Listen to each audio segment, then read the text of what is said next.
Hello, Katja here for Finnabair team.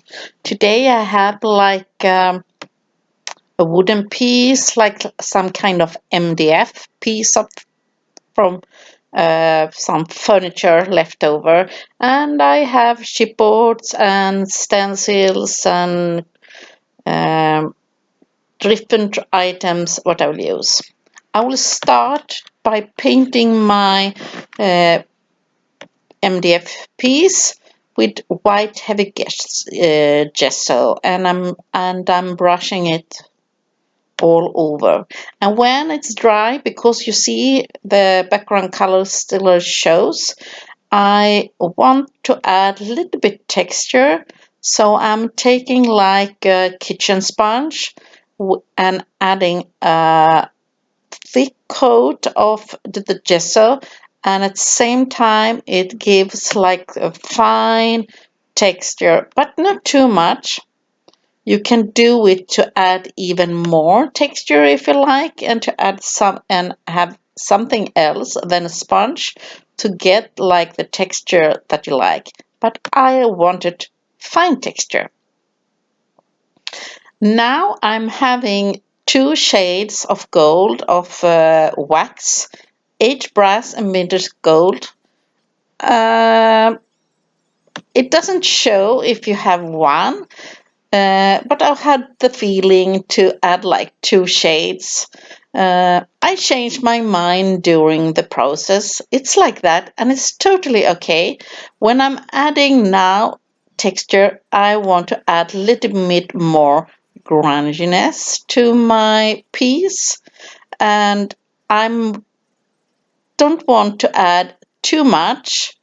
It's only like thin layer, but you see it's not totally white. It's a little bit grungy. Now I have this beautiful stencil bind with wallpaper and with the effect paste, the color mermaid, I'm adding. If you have like this effect paste, be sure to have a stencil with like bigger holes, bigger pattern. If you have too small pattern, it will not show.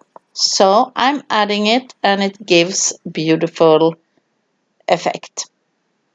I have a piece of cardboard, and I want to add like one more dimension and to make it more 3D effect. So I tear off some pieces because I want to add like extra effect.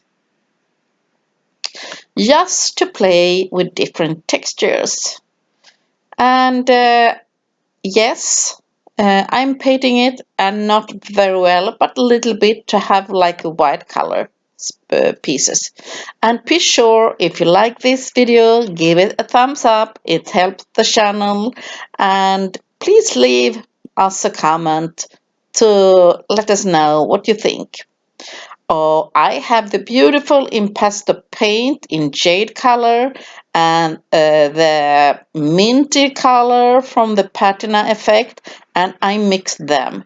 I use effect paste to get a little bit fine texture, but I also use my impasto paint. It's very thick and gives fine and rich color. I'm taking my kitchen sponge again and adding color on these beautiful chipboards. And this is a really quick way to add color on your chipboards. You can using a brush, but sometimes I feel I will go quickly, and that's great. I even use the kitchen sponge to add color on my cardboard. Yeah, you see, I color them, and it doesn't need to be perfect. Still, the cardboard shows and the white shows. Now it's time to glue everything, and I need a little bit dimension. So I'm using the leftovers from the chipboard, like giving like a little bit 3D effect so it will stand up. When you're doing like that, it gives you like extra shadowing, the extra effect, and it's more easy to add even more layers underneath. And you see me working here because I'm going with the flow, and you see when you're using gel, like here I use 3D gloss gel, you can change your mind like I'm doing. I'm lifting up and tearing something off, and that's the best thing with the gels, that it takes time to dry and you can change your mind, lift up and adding and taking off and on and off. So yes, please leave me a comment what you think about the process and about the final result. I would be so happy. Okay, and now I'm thinking about the composition.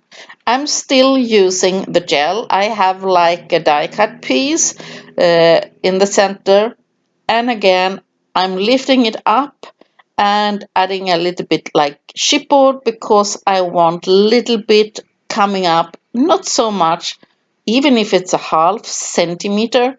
That gives the extra effect. I have some pencils. Yeah, why not use what you have a lot of? I have some pencils and I'm gluing them to give like extra dimension in the background. Also having some Finnabair embellishments and metal embellishments and adding them little bit to give like a balance to my composition, and you can see I'm placing them like giving some kind of balance to my centerpiece. Now I'm painting my pencils green with the same paint that I have prepared for the background. Yes, don't be afraid to blend your own mixes, pastes with anything you have. Now I have some pieces from the molds and the grungy frames, and I will paint them. I also have like a flower from Prima. No, a bird from Prima. So sorry. And if you make them from resin, be sure to add like heavy gesso on the top so the color will stay. Sometimes you even need to add like two coats so the if you do dry brushing or adding something, you're sure that the paint will stay. Now I have a little bit paint and gesso on my brush, so I'm using that for dry brushing a little bit on my project.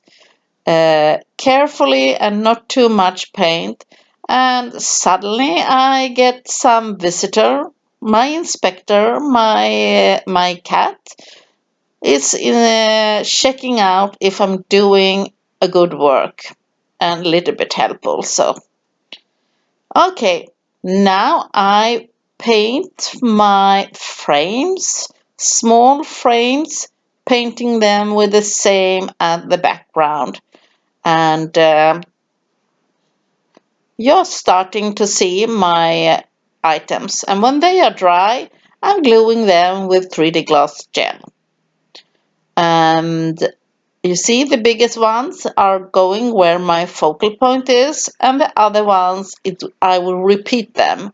And I using like odd numbers. I will not have 2 frames or 4 frames. I'm using 1, 3, or 5.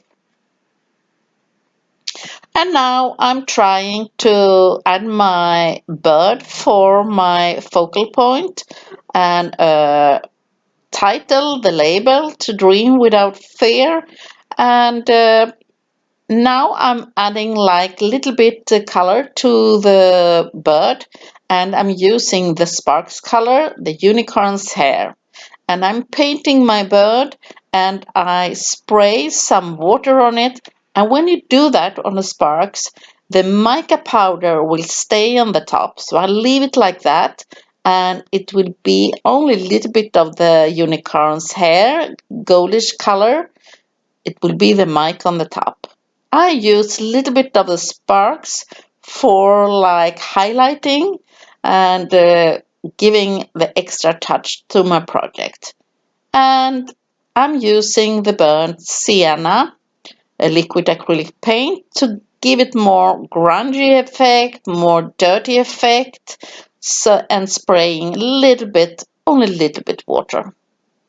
Yeah, when everything is on the place and my project is not dry, I'm doing the dry brushing again.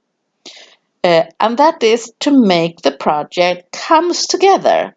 Right now it's a little bit going apart, and this you can make more how much you want, but I think it makes like a great effect to add on some places. You don't need to go as heavy everywhere. Add more white on some places and more less on other places to give it like a look that you like. Now the last touches, I have some empty gaps under my composition, so I decide to add some pearls.